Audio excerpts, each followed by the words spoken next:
గత వారం చదువుకున్నాం కదండి. అపోస్తల కార్యం 4వ అధ్యాయం,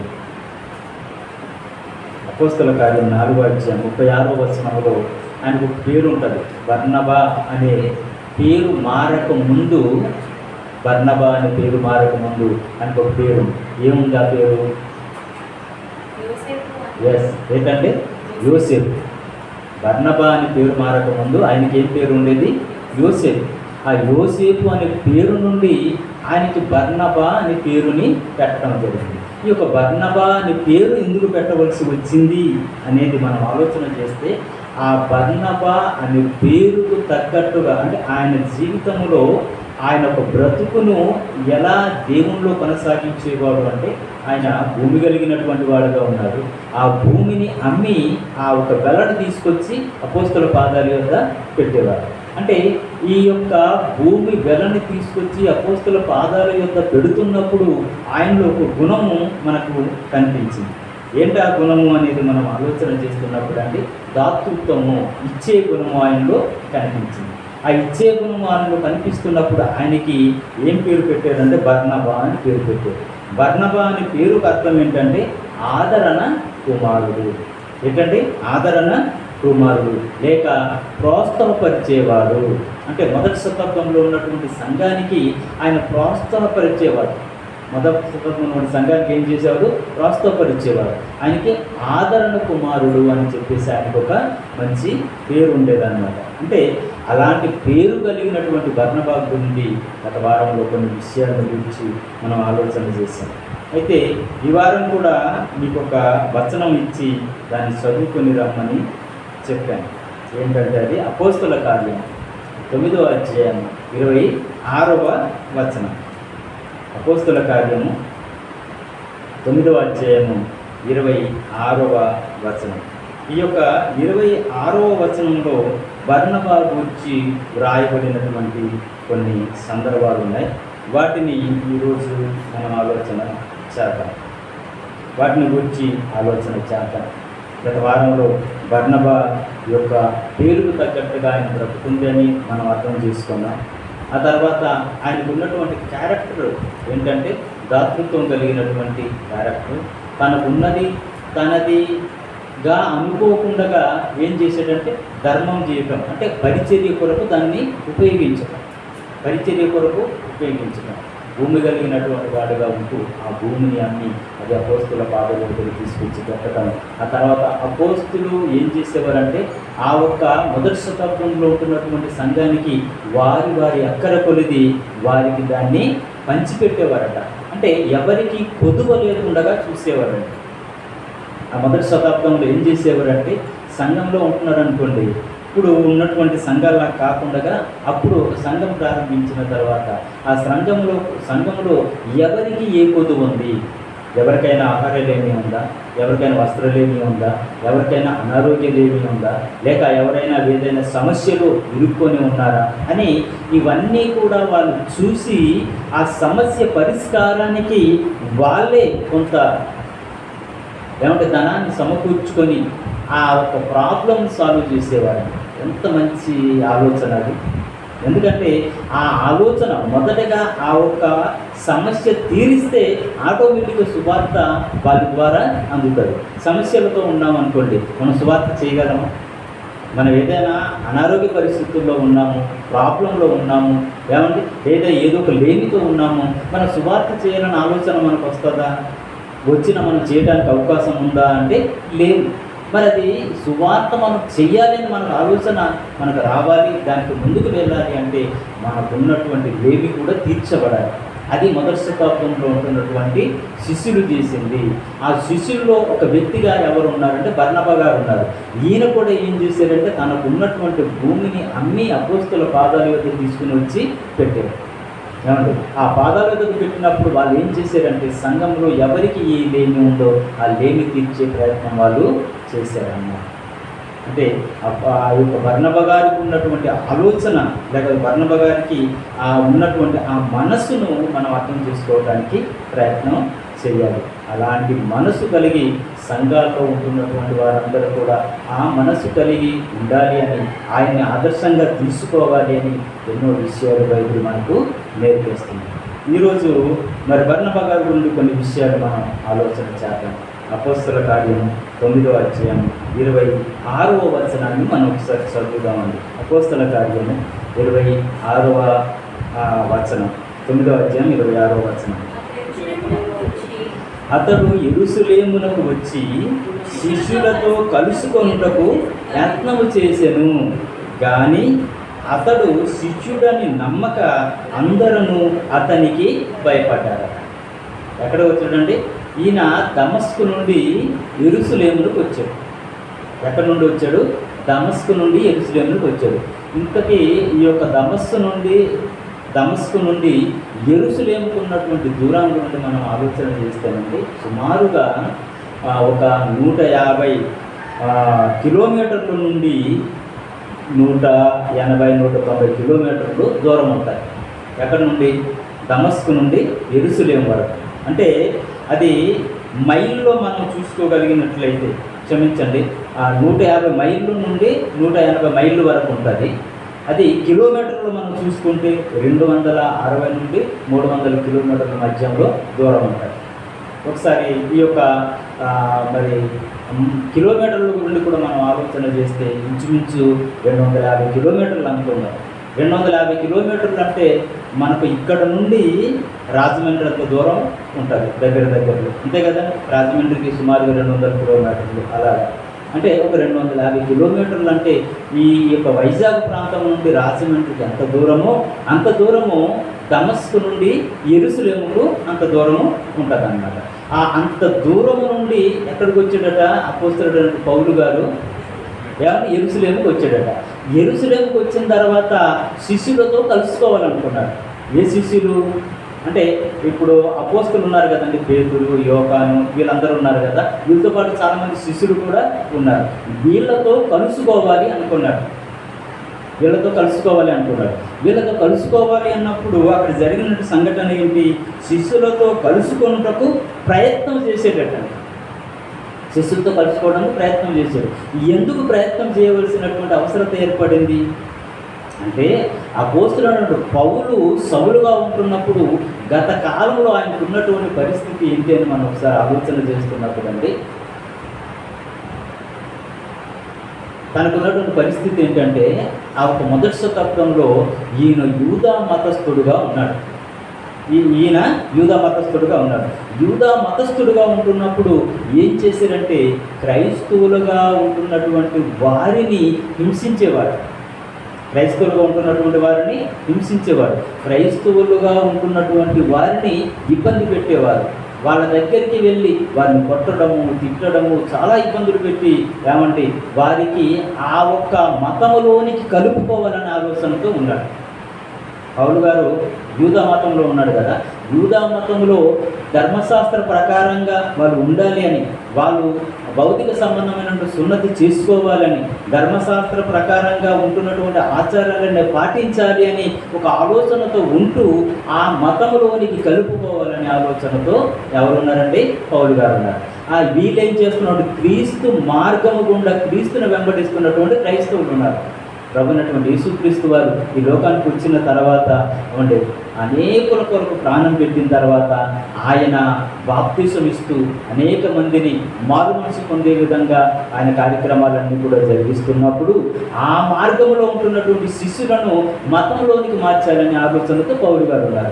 ఆ పౌలు గారు ఆలోచనతో ఉంటున్నప్పుడు ఏం చేసేవాడంటే, సంఘాలకు వెళ్ళి వారిని కొట్టి, వారిని హింసించి, వారిని చెరసాలలో వేస్తూ, వారిని అనేక హింసలు పెడుతూ, ఆ ఒక ప్రధాన యాజకుల దగ్గర పత్రికలు తీసుకొని వీళ్ళని చెరసాలలో వేయటానికి, బంధించడానికి, అవసరమైతే చంపటానికి కూడా సిద్ధపడుతున్నటువంటి పనిలో అపోస్తలుడైనటువంటి పౌలు గారు ఉన్నారు.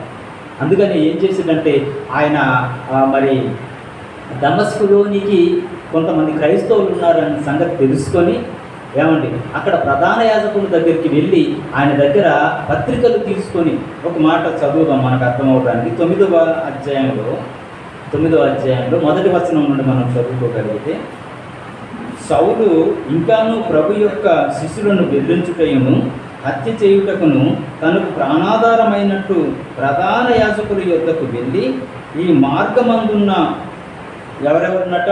ఏ మార్గము? క్రీస్తు మార్గంలో ఉన్నటువంటి వారిని, క్రీస్తు మార్గంలో ఉంటున్నటువంటి వారిని, పురుషులనైనను స్త్రీలైనను కనుగొనిన ఎడల వారిని బంధించి యెరూషలేమునకు తీసుకొని వచ్చుటకు దమస్కులోని సమాజం వారికి పత్రికలిమ్మని అడిగాను. ఏంటట? దమస్కులో కొంతమంది క్రైస్తవులు ఉన్నారు. వారిని ఏం చేయాలి? క్రీస్తు మార్గంలో నడుస్తున్నటువంటి వారిని బంధించి తీసుకుని వచ్చి యెరూషలేములో తీసుకొని రావాలని ఆ ప్రధాన యాజకుల దగ్గర, వాళ్ళ దగ్గర పర్మిషన్ తీసుకుంటున్నారు. ఏమంటే అధికారికమైనటువంటి లెటర్ని తీసుకొని వస్తూ, ఇదిగో ఈ మార్గంలో మీరు ఉండకూడదు అని చెప్పి నాకు ఒక అధికారం ఉందని ఒక చట్టాన్ని తెచ్చుకున్నాడు ఆయన. ఏమంటే ఈరోజు కూడా చూడండి, క్రైస్తవుని హింసించడానికి చట్టాలను తీసుకొని రావాలనుకుని ఎలాగైతే ప్రయత్నాలు చేస్తున్నారో, అలాగే ఆనాటి కాలంలో కూడా ప్రధాన యాజకులే అప్పుడు వాళ్ళకి ఒక జడ్జి. అలాంటి ప్రధాన యాజకుల దగ్గరికి వెళ్ళి పత్రికలు తీసుకొని వచ్చి వీళ్ళని బంధించి హింసించాలి అనుకుంటున్నటువంటి పరిస్థితుల్లో ఏం జరిగిందంటే, ఆయనకు యేసుక్రీస్తు వారు కనబడటం అనేది జరిగింది. యేసుక్రీస్తు వారు కనబడిన తర్వాత ఆ ఒక దమస్కులోనికి వెళ్తున్నప్పుడు ఒక వెలుగు వచ్చి ఆయన మీదకు ప్రకాశించిన తర్వాత, ఆ వెలుగు ఆయన మీదకు పడిన తర్వాత ఆయన కళ్ళంతా కూడా కనిపించినటువంటి పరిస్థితిలోకి వచ్చింది. ఆ కనిపించపోయేసరికి అప్పుడు ఈయన మాట్లాడుతున్నటువంటి మాటలు, ఎవరు నన్ను ఇలా చేస్తున్నారు అంటే, నీవు హింసించుతున్న క్రీస్తుని, నీవు హింసిస్తున్న యేసుని అని చెప్పి యేసుక్రీస్తు వారు మాట్లాడతారు. అంటే ఆయన ఎవరిని హింసిస్తున్నాడు అంటే, సంఘాన్ని హింసిస్తే ఎవరిని హింసించినట్టు? యేసుక్రీస్తు వారిని హింసించినట్టు, యేసుక్రీస్తు వారిని బాధ పెట్టినట్టు. వారు యేసుక్రీస్తు వారిని బాధ పెట్టినట్టుగా వారికి ఆయనకి అర్థమయ్యి, అయితే ప్రభు నేనేం చేయాలి అని చెప్పేసి అంటే యేసుక్రీస్తు వారు కొన్ని సూచనలు చెప్తారు. నువ్వు ఎవరి దగ్గరికి వెళ్ళాలో వారి దగ్గరికి వెళ్ళమని చెప్తారు. వాళ్ళ దగ్గరికి వెళ్తారు. వెళ్ళిన తర్వాత ఏమండి, అననీయ దగ్గరికి వెళ్ళిన తర్వాత అననీయ ఆయన దగ్గరికి వెళ్ళి, నువ్వు వచ్చినటువంటి మార్గము మంచిది, ఇప్పుడు నీవు దృష్టి పొందు, దేవుడు నిన్ను ఒక సాధనంగా వాడుకోవాలి అనుకుంటున్నాడు అని చెప్పి ఆయనకి బలపరచడం అనేది జరుగుతుంది. ఏమంటే ఆయనకి బలపరుస్తారు. ఆయనకి బలపరిచిన తర్వాత అప్పుడు క్రీస్తు యొక్క మార్గాన్ని ప్రకటించడానికి సిద్ధపడుతుంటారు. ఎవరు? పౌలు గారు. ఒకప్పుడు హంతకుడుగా ఉంటున్నటువంటి పరిస్థితి ఆయన. ఒకసారి ఒక వచనం కూడా మనం చదువుతామండి. అపోస్తల కార్యం 22వ అధ్యాయంలో మనకి ఇంకా బాగా అర్థం కావాలి అంటే, అపోస్తల కార్యం 22వ అధ్యాయము 19వ వచనాన్ని ఒకసారి మనం చదువుతాం. అపోస్తల కార్యము 22వ అధ్యాయము 19వ వచనం. అందుకు నేను ప్రభువా, ప్రతి సమాజ మందిరములోను నీ యందు విశ్వాసముంచు వారిని నేను చెరసాలలో వేయుచు కొట్టుచూ నుంటినని వారికి బాగుగా తెలియను. మరియు నీ సాక్షి అయినటువంటి స్తెఫనును రక్తం చిందించబడినప్పుడు నేను కూడా దగ్గర నిలిచి అందుకు సమ్మతించి అతన్ని చంపిన వారి వస్త్రములకు కావలి ఉంటినని చెప్పి తిని. అంటే ఇక్కడ స్టెఫెన్ గారు సాగుకు ఈయన కూడా సమ్మతించేటటువంటి. ఏమంటే స్టెఫెన్ గారు ప్రసంగం చేస్తున్నప్పుడు ఏం చేశారు పౌలు గారు? ఏమంటే ఈయన చావాలి, ఇలాంటి వాడు చావాలి, ఈయన యూదా మతంలో రావట్లేదు, క్రీస్తు మార్గంలో ఉన్నాడు, క్రీస్తే నిజ దేవుడని తెలియజేస్తున్నాడు, లేకపోతే క్రీస్తే రక్షకుడని తెలియజేస్తున్నాడు, ఇదిగో క్రీస్తు పునరుద్ధానుడని తెలియజేస్తున్నాడు అని అనేక విషయాల గురించి ఆయన మాట్లాడుతూ ఈ యొక్క స్టెఫెను చావాలి అని ఆయన చావుకు సమ్మతించినటువంటి వ్యక్తి ఎవరండి? అపోస్తలుడైనటువంటి పౌలు గారు. ఆయన చావుకు సమ్మతించినటువంటి వ్యక్తి, అనేక మందిని హింసించినటువంటి వ్యక్తి, క్రైస్తవులను బాధ పెడుతున్నటువంటి వ్యక్తిగా ఆయన కనబడుతూ ఏమంటే ఆ తర్వాత ఆయనకు క్రీస్తు దర్శనం జరిగిన తర్వాత, క్రీస్తులోనికి వచ్చిన తర్వాత, క్రీస్తు మాట్లాడిన తర్వాత ఆయన మారు మనసు పొంది బాప్తిసం తీసుకుంటాడని 9వ అధ్యాయం చివరి వచనాల్లో మనం చూస్తే, అప్పటి వరకు ఆయనకి ఏమండి యూదా మతస్థుడుగా ఉన్నాడు కదా. యూదా మతస్థుడుగా ఉంటున్నప్పుడు ఆ యూదా మతంలో ఉంటున్నప్పుడు ఒక వ్యక్తిని చంపడానికి కూడా వెనకాడనటువంటి పౌలు గారు ఏమండి ఎప్పుడైతే క్రీస్తు దర్శించారో, క్రీస్తు ఎప్పుడైతే ఆయన దర్శనం కలిగిందో, క్రీస్తు ఆయనతో మాట్లాడారో, అప్పటి తర్వాత ఏమండి ఒక అననీయ అనే వ్యక్తి వస్తాడు. ఆ అననీయ అనే వ్యక్తితో మాట్లాడిన తర్వాత ఆయన చూపు పొందుతారు. చూపు పొందిన తర్వాత ఆయన అప్పుడు ఏం చేస్తాడు? బాప్తిసం తీసుకుంటాడు.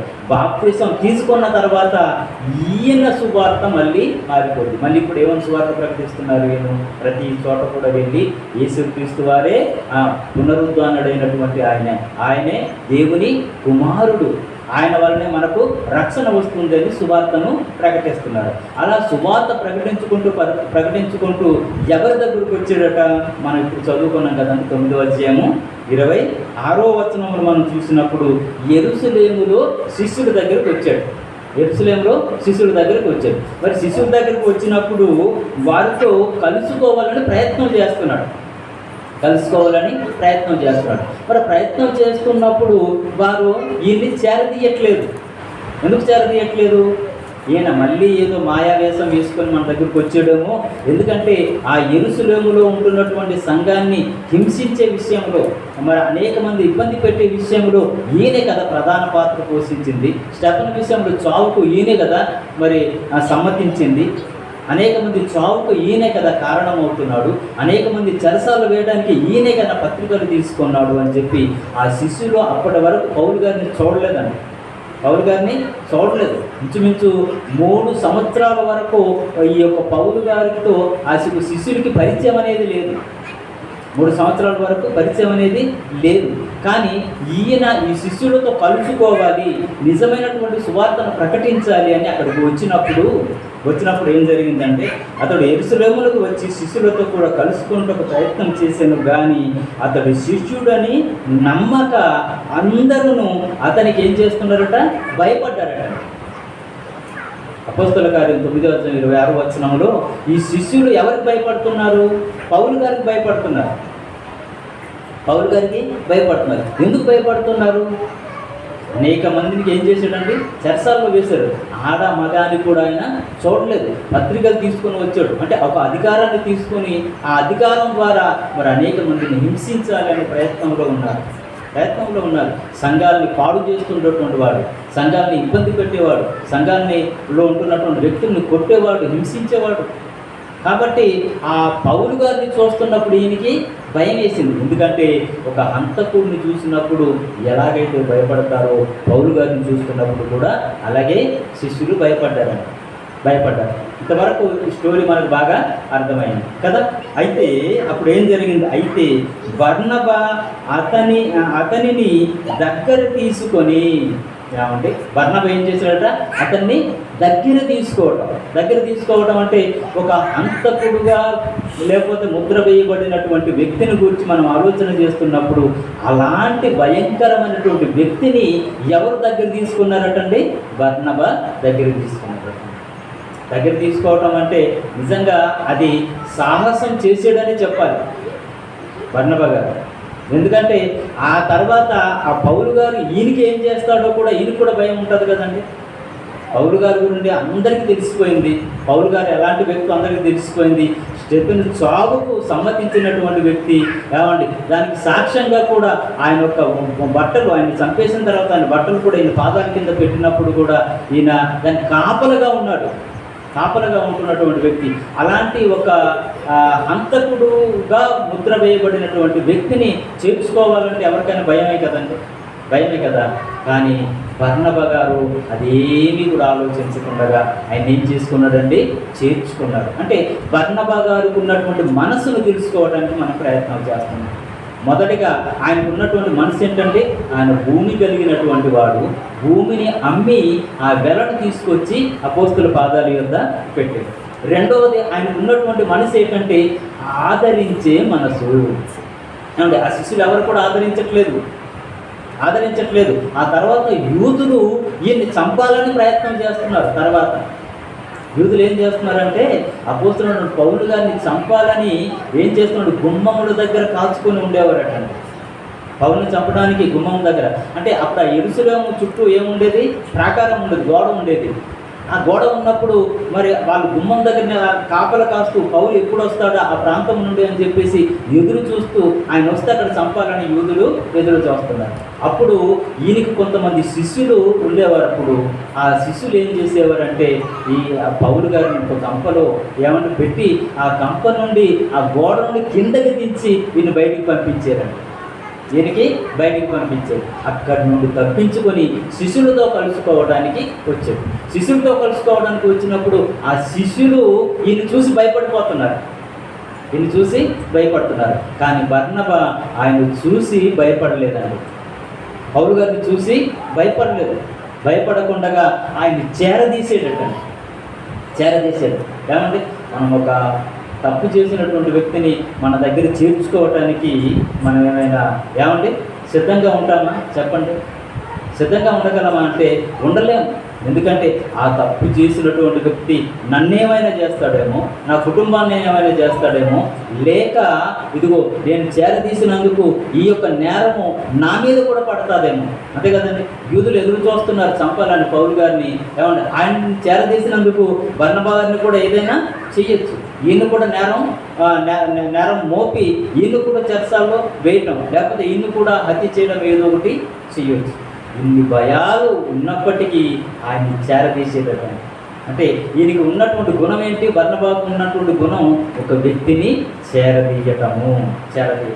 ఈరోజు క్రైస్తవ సమాజంగా పిలువబడుతున్నటువంటి మనము కూడా రండి, సమాజంలో అనేకమైనటువంటి మనస్తత్వాలు కలిగినటువంటి వారు ఉంటారు. వాళ్ళని మనం చేరదీయడానికి ఇష్టపడమండి. మనం కూడా ఒక తాగుబోతున్నాడు అనుకోండి, ఆయనతో మాట్లాడడానికి ఇష్టపడం. ఒక తిరిగిపోతున్నాడు అనుకోండి, ఆయనతో మాట్లాడడానికి ఇష్టపడం. ఎవడో ఏదో హత్య చేసి లేకపోతే పొరపాటున జైలుకి వెళ్ళి వచ్చాడు అనుకోండి, అలాంటి వాళ్ళతో మాట్లాడడానికి మనం ఇష్టపడం. కానీ ఆ వ్యక్తిలో కూడా ఏదో ఒక మంచి మనస్సు ఉంటుంది. ఆ మంచి మనస్సును మనం చూడగలిగితే ఆ వ్యక్తిని మనం చేర్చుకొని చేరదీసి సువార్త ప్రకటించి ఒక మంచి వాడిగా మార్చగలం కదండి. మార్చగలమా? మార్చలేమా? ఖచ్చితంగా మార్చే అవకాశం ఉంటుంది. ఆ అవకాశాన్ని మనం తీసుకోవడానికి ఇష్టపడం మనం. ఎందుకంటే ఆయనలో ఉన్నటువంటి లోపాన్ని చూస్తాం. ఆడ మారాలని మనం అనుకోం. ఆ వ్యక్తిలో ఉన్నటువంటి లోపం ఏదో ఒక అలవాటు ఉంటుంది, ఏదో ఒక వ్యసనం ఉంటుంది. ఆ వ్యసనం ఉన్నంత మాత్రాన ఆ వ్యక్తి పూర్ణంగా చెడ్డవాడని మనం చెప్పడానికి లేదు. ఆ వ్యక్తిలో కూడా ఎక్కడో చిన్న కోసాన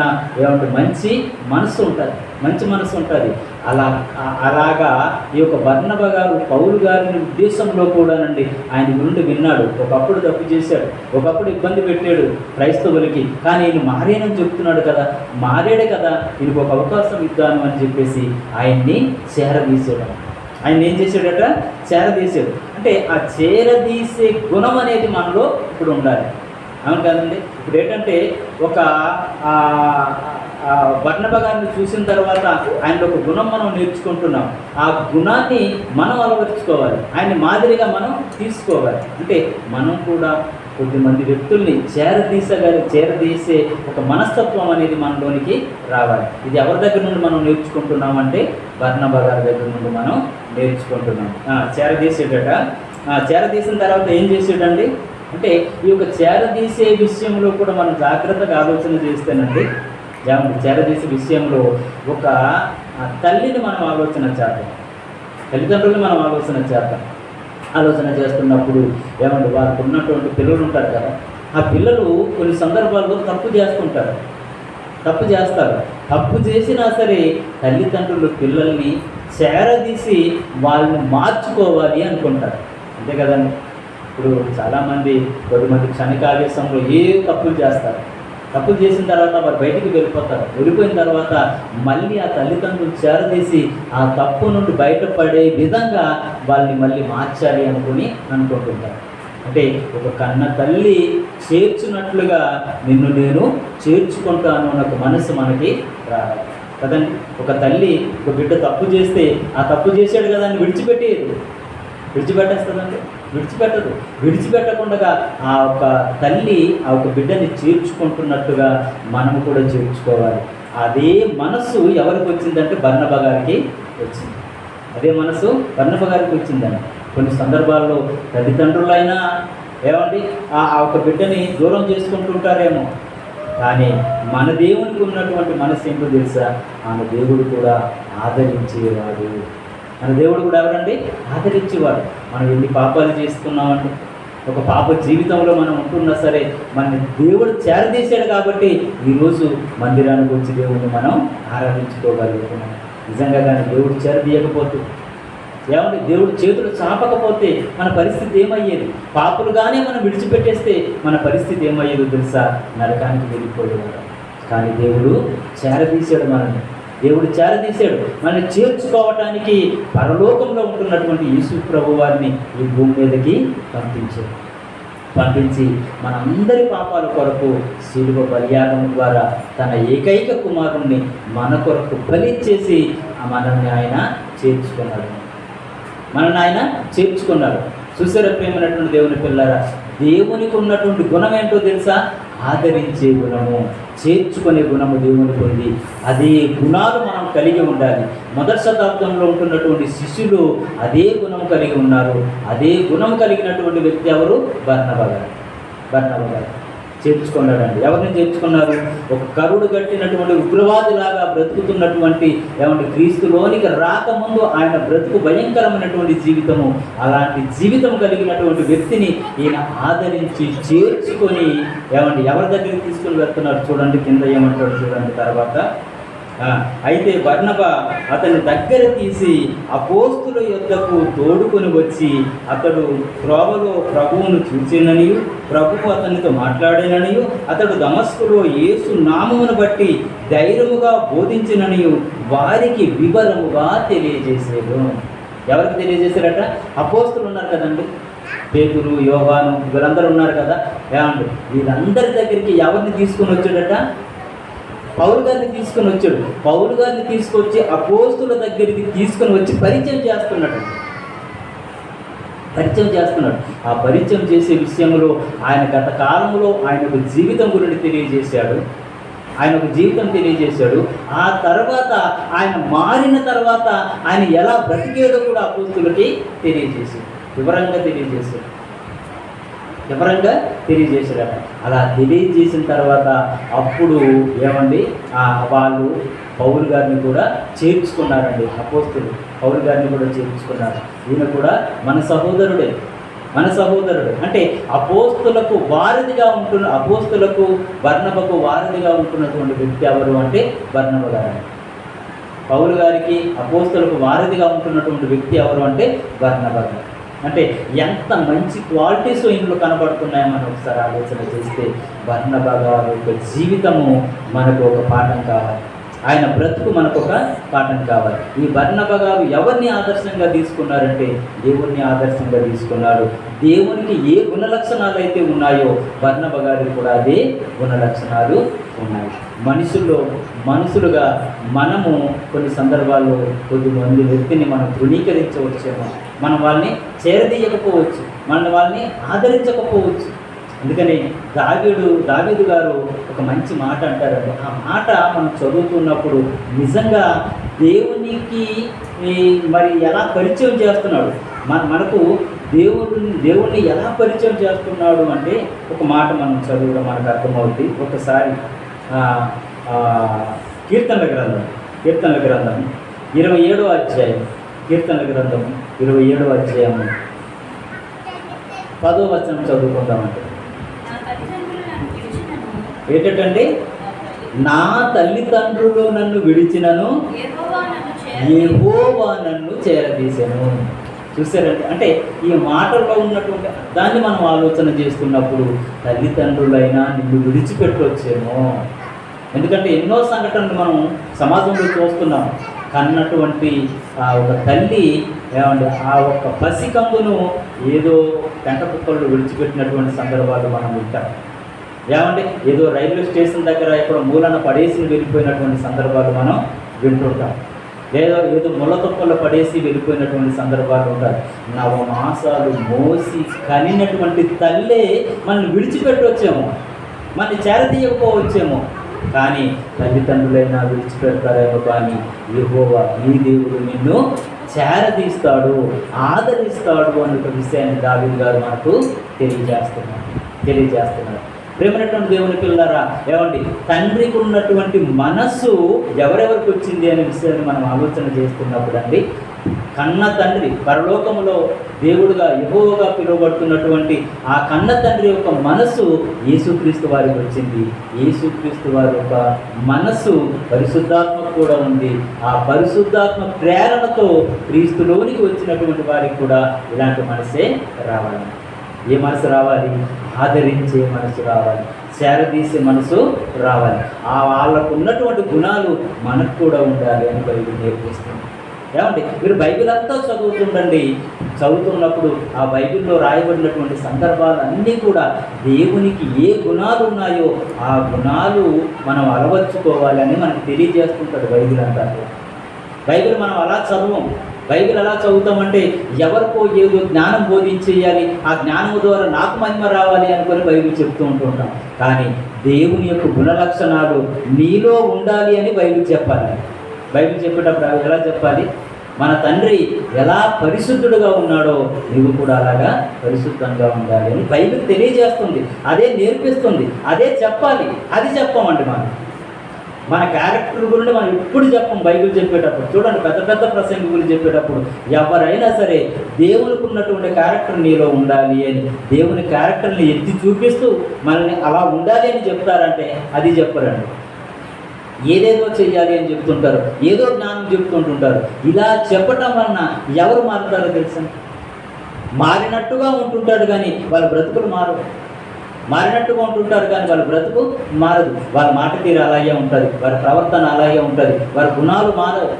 వారి గుణం మారాలి అంటే వారి దేవుడికి ఉన్నటువంటి ఈ గుణం, దేవునికి ఈ గుణం ఉంది కదా, ఆదరించే గుణం దేవునికి ఉంది కదా, చేరదీసే గుణం దేవునికి ఉంది కదా, నాకు కూడా అదే ఉండాలి అని ఒక వాక్యము మనం వింటే, ఆ వాక్యము మన మనసులో నాటబడితే మనం కూడా అలా చేస్తామండి. మనం కూడా అలాగే చేస్తాం. కానీ అది చెయ్యలేకపోతున్నామంటే అలాంటి వాక్యాలు మనకు చెప్పేవారు కరువైపోతున్నారు. అలాంటి గుణలక్షణాలు మనకు తెలియజేసేవారు సమాజంలో బోధకులుగా లేరు. ఏదేదో జ్ఞానం చెబుతున్నారు. ఆ జ్ఞానం చెప్పటం వలన మనం చప్పట్లు కొట్టేస్తున్నాము. ఆ జ్ఞానం చెప్పటం వలన మనం ఉప్పొంగిపోతున్నాము. ఆ జ్ఞానం ద్వారా మనం ఏదో అయిపోవాలనే ఆలోచనతో ఉన్నాము. కానీ ఆయన గుణాలు మనం అలవర్చుకోవాలి. ఆయన గుణాలు కలిగినటువంటి వ్యక్తి, ఆ ఒక వ్యక్తి యొక్క గుణంని మనం పొందుకోవాలనే ఆలోచన మనకి ఉండదు. ఒకసారి యేసుక్రీస్తు వారి గురించి కూడా చూద్దామండి. ఒక వ్యక్తిని ఆయన దగ్గరికి స్వస్థపరచడానికి తీసుకుని వచ్చే సందర్భం గురించి మనం ఆలోచిస్తే యేసుక్రీస్తు వారు కూడా ఎలా చేర్చుకున్నారో అన్న ఒక విషయం మనకు అర్థం కావాలి. అంటే లూకాసు వార్త, అమ్మ మీకు టైం సరిపోతుందా? లూకాసు వార్త 14వ అధ్యాయం 2వ వచనాన్ని ఒకసారి చదువు. లూకాసు వార్త 14వ అధ్యాయం 2వ వచనం. మొదటి వచనం చదివేద్దాం. విశ్రాంతి దినమున ఆయన భోజనం చేయుటకు పరిసయ్యుల అధికారులలో ఒకని ఇంటిలోనికి వెళ్ళినప్పుడు ఆయన ఏమి చేయురో అని వారాయనను కనిపెట్టుచూ ఉండిరి. అదే దినమటండి? విశ్రాంతి దినము. విశ్రాంతి దినమున స్వస్థపరచకూడదు అనేది ఏమండి యూదా మతస్థుల్లో ఉంటున్నటువంటి ఒక ఆచారం, ధర్మశాస్త్రంలో ఉంటున్నటువంటి ఒక ఆచారం. ఎందుకంటే ఎవరైనా రోగిగా ఉన్నా సరే ఆ రోజు వాళ్ళని స్వస్థపరచకూడదు. ఒకవేళ స్వస్థపరిస్తే ఆయన మీద నేరం మోపాలని కనిపెడుతూ ఉంటుంటారండి శాస్త్రుడు పరిచయాలు అందరూ కూడా. ఆయన మీద నేరం మోపాలని కనిపెడుతూ ఉంటుంటారు. విశ్రాంతి దినము, విశ్రాంతి దినాన్న జరిగినటువంటి సంఘటనలో 2వ వచనంలో మనం చూడగలిగితే, అప్పుడు జలదోర రోగము గల, అంటే ఒక అది ఊపకాయం లాంటిది, లేకపోతే ఒక వాపు సంబంధమైనటువంటి రోగం అండి. అదే రోగం అండి? ఒక వ్యక్తికి వాపు సంబంధమైనటువంటి రోగం. అంటే వాపు వచ్చింది అంటే రకరకాల ప్రాబ్లమ్స్ ఉంటాయి. వాపు రావడానికి అనేక రకాలైనటువంటి ప్రాబ్లమ్స్ ఉంటాయి. కిడ్నీలో ప్రాబ్లం వచ్చినా ఏమండి వాపు వచ్చేయవచ్చు. ఆ తర్వాత వానికి బ్లడ్ లేకపోయినా సరే వాపు వచ్చేయచ్చు. లేక ఇంకేదైనా సరే థైరాయిడ్ ప్రాబ్లమ్స్ ఉన్నాయనుకోండి, మనిషి లావ్ అయిపోతూ వాపు వచ్చేసినటువంటి పరిస్థితులు కూడా ఉండవచ్చు. మరి అప్పుడులో ఈ యొక్క పరిశోధనలు లేవు కాబట్టి అండ్ ఆయనకు వాపు సంబంధమైనటువంటి రోగంతో బాధపడుతున్నారు ఒక వ్యక్తి. ఏ రోగం అంటున్నాడండి? ఆ రోగం గురించి ఏమని మాట్లాడుతున్నారు? జలోదర. జలోదర రోగం అంటే ఒక వాపు సంబంధమైనటువంటి రోగం. ఈ రోగంతో ఒక వ్యక్తి బాధపడుతుంటే ఒకడు ఆయన ఎదుట ఉండెను. యేసు విశ్రాంతి దినమున స్వస్థపరచుట న్యాయమా కాదా అని ధర్మశాస్త్రోపదేశకులను పరిచయులను అడగగా వారు ఊరకుండిరి. వాళ్ళు మౌనంగా ఉన్నారు. ఎందుకంటే చాలా సందర్భాల్లో చాలాసార్లు యేసుక్రీస్తు వారు చెప్పారు, ఏమండి, చాలా రోగం కలిగినటువంటి వారిని స్వస్థపరిచిన తర్వాత అసలు ఏది న్యాయము ఏది ధర్మము అనే విషయాలు వారికి తెలియజేసినప్పుడు ఇక్కడ కూడా అలాగే కాచుకున్నటువంటి వ్యక్తికి అసలు విశ్రాంతి దినమున ఒక వ్యక్తిని స్వస్థపరచుట న్యాయమా కాదా మీరు చెప్పండి అంటే వాళ్ళు ఏమైనా నోరు విప్పితే ఈయన వెంటనే సమాధానం ఉంటుందన్న సంగతి వాళ్ళకి అర్థమైపోయింది. ధర్మశాస్త్రాన్ని ఉపదేశించేవారు అన్నమాట వాళ్ళు. అలాంటి వారి దగ్గర న్యాయం అని అడిగినప్పుడు వాళ్ళు ఏమని మాట్లాడతారండి అని ధర్మశాస్త్రోపదేశకులను పరిచయులను అడగగా వారు ఊరకుండిరి. అప్పుడు ఆయన వాణిని ఎవరైతే ఈ యొక్క వాపు సంబంధమైనటువంటి రోగం కలిగినటువంటి వ్యక్తి ఉన్నాడో వాణిని చేరదీసి, ఎంత ఆదరణ ఉంటుంది అంటేనండి, అప్పటి వరకు ఆ రోగం కలిగినటువంటి వ్యక్తి ఎంత బాధపడుతుంటాడో ఆ వ్యక్తికి తెలుసు. అలాంటి రోగంతో బాధపడుతున్నటువంటి వ్యక్తికి ఒక స్వస్థత దొరుకుతుంది అంటే ఎంత ఆనందంగా ఉంటుంది. అలాంటి వ్యక్తిని వీళ్ళు చేరదీయడం కాదు కదా, ఏమంటే ఆ ఒక్క విశ్రాంతి దినాన ఎవరైనా స్వస్థపరుస్తాడు అంటే వాడిని ఆపే పరిస్థితిలో ఉన్నారు వాళ్ళు. అప్పుడు యేసుక్రీస్తు వారు ఏం చేశారంటే ఏమంటే ఆ వ్యక్తిని చేరదీశారటండి. ఒక వ్యక్తిని చేరదీసినప్పుడు ఆ వ్యక్తి ఎంత ఆదరణ పొందుతాడంటే ఒకసారి ఆలోచించండి.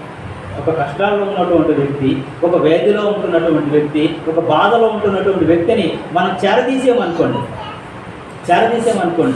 ఏమండి ఆ వ్యక్తి ఎంత ఆనందపడతారు అంటే మన ప్రాక్టికల్గా మనం చూస్తున్నటువంటి పరిస్థితుల్లో ఉన్నాగారి మిస్సెస్ ఆ మధ్య ఇక్కడికి వచ్చినప్పుడు ఆమెని సంఘమంతా కూడా చేరదీసి వారికి ఏదో సహాయం చేయాలి అనుకున్నప్పుడు ఆమె ఎంత ఆనందపడి ఉంటుందండి. అంటే ఒక వ్యక్తిని మనం చేరదీస్తున్నప్పుడు ఏమంటే వారు ఎంత ఆదరణ పొందుతారు. ఎందుకంటే సమాజం అంతా కూడా వారిని ఏమంటే తక్కువ వారిగా చూస్తూ ఎవరు పట్టించుకోకుండా ఉంటున్నటువంటి పరిస్థితుల్లో, అలాంటి పరిస్థితులలో ఏం చేస్తున్నామంటే ఒక సంఘంలో ఉంటున్నటువంటి వ్యక్తి ఏమంటే ఆదరిస్తున్నటువంటి పరిస్థితుల్లో ఉంటున్నప్పుడు ఆ ఆదరణ పొందుకున్నటువంటి వ్యక్తి ఎంత హ్యాపీ పడతాడండి. ఇందుకు రోగం పోకపోయినా పర్వాలేదు, కానీ యేసుక్రీస్తు వారు చేరదీసినప్పుడు ఈయన ఎంత ఆనందపడి ఉంటాడంటే నిజంగా నన్ను ఎవ్వరూ చేరదీయట్లేదు, నన్ను ఎవ్వరు కూడా ఆదరించట్లేదు, నన్ను ఎవరు పట్టించుకోవట్లేదు, ఈ రోగం ఉందని చెప్పి అవసరమైతే మా తల్లిదండ్రులు కూడా మమ్మల్ని విడిచిపెడుతున్నటువంటి పరిస్థితి. ఇలాంటి పరిస్థితుల్లో ఒక మహానుభావుడు నన్ను చేర్చుకున్నాడు అంటేనండి నిజంగా ఆయన ఎంత ఆనందం ఉంటుంది. ఆయన చేర్చుకోవడమే కాదు, ఏం చేసిండట, ఆ తర్వాత ఏం చేసాడంటే చేరదీసి స్వస్థపరిచి పంపివేశాను.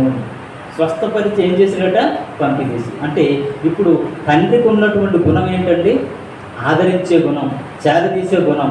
ఆ తర్వాత యేసుక్రీస్తు వారికి ఉండే గుణం ఏంటి, ఆదరించే గుణం, చేరదీసే గుణం. ఆ తర్వాత ఆ డైరెక్ట్గా పరిశుద్ధాత్మకు ఉన్నటువంటి ఒక పేరు ఏంటంటే ఆదరణ పుత్రుడు. ఆయన పేరే ఆదరణ పుత్రుడు. మనందరినీ కూడా ఆయన ఆదరించాడు, మనందరినీ కూడా ఆయన చేరదీశాడు.